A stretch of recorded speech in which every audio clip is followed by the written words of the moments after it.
Bologna Città del Trotto. Si è conclusa la prima parte di stagione dell'Arcoveggio. Da settembre a gennaio sono andati in scena ben 7 Gran Premi. Sentiamo il bilancio di Walter Cesaron. Dal punto di vista prettamente tecnico e anche spettacolare è stato un 2019 che ha riservato molte sorprese positive. Abbiamo cominciato appunto con l'Italia a inizio primavera con la vittoria di Ayrton Treb, abbiamo proseguito con il Repubblica e poi dal Continentale sino praticamente al Vittoria c'è stata un'escalation tecnica notevole, anche perché questi Gran Premi sono seguiti in un arco temporale molto ristretto, e quindi io direi che dal punto di vista non solo dei Gran Premi stessi ma delle giornate, no, nelle quali appunto si è creato un corollario alle prove classiche, direi che c'è stato un apporto dal punto di vista tecnico direi notevole, che ha proiettato Bologna, le scelte tecniche spettacolari e anche di complementari direi ai vertici del trotto nazionale.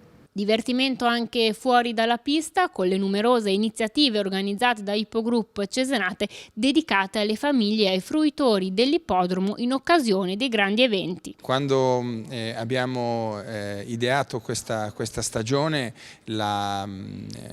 diciamo, lo slogan che abbiamo coniato è Bologna Città del Trotto, proprio perché ci sono stati eventi importanti a livello ippico con 7 Gran Premi, e poi abbiamo impegnato parecchie risorse nel cercare di far venire un pubblico diverso da quello che viene abitualmente, quindi l'occasione migliore è proprio quella dei Gran Premi, perché vengono comunque già pubblicizzati.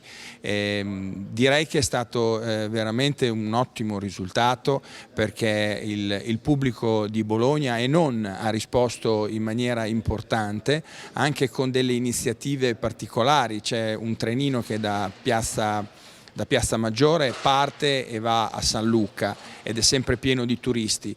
Per il Gran Premio Anact abbiamo preso uno dei 2 trenini che da Piazza Maggiore ha fatto più di 4-5 viaggi portandoli all'ippodromo, quindi gente che non era mai venuta all'ippodromo, e abbiamo lavorato su questa scia per cercare di trovare sempre delle attrazioni legate ai bambini, perché la curiosità di un bambino porta il genitore a soddisfare questa curiosità, e quindi lo accompagna nel posto in cui lui vuole andare, e questo è stato un ottimo leitmotiv.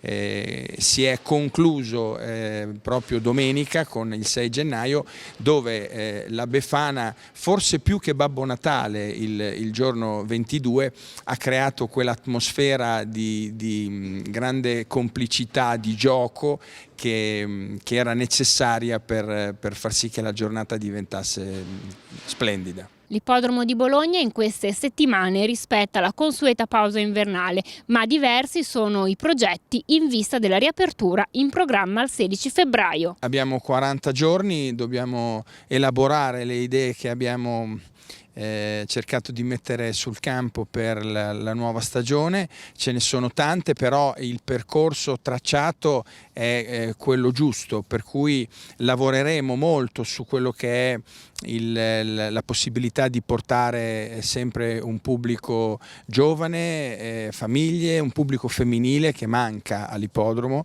forse non c'è mai stato, e soprattutto i bambini. Quindi lavoreremo su questi eventi nei giorni di Gran Premio, ma selezioneremo anche alcune domeniche dove allestiremo delle attrazioni dedicate proprio alle famiglie. Quindi seguiteci, il 16 di febbraio ripartirà a Bologna con più spinta e più entusiasmo di sempre. Prima di chiudere ci sarà anche il proseguo del Gentleman for Life. State lavorando a un nuovo progetto, se non sbaglio. Sì, esatto, ci sarà la seconda edizione del Gentleman for Life, stiamo lavorando a un nuovo progetto che si sta già definendo, e anche qui sarà una bella cosa di solidarietà dedicate ovviamente a persone che vanno aiutate e hanno bisogno di essere aiutate. Questo approfondimento termina qui. Per tutte le news dell'Arcoveggio vi invito a seguire il nostro sito www.ippogroup.it e i nostri canali social.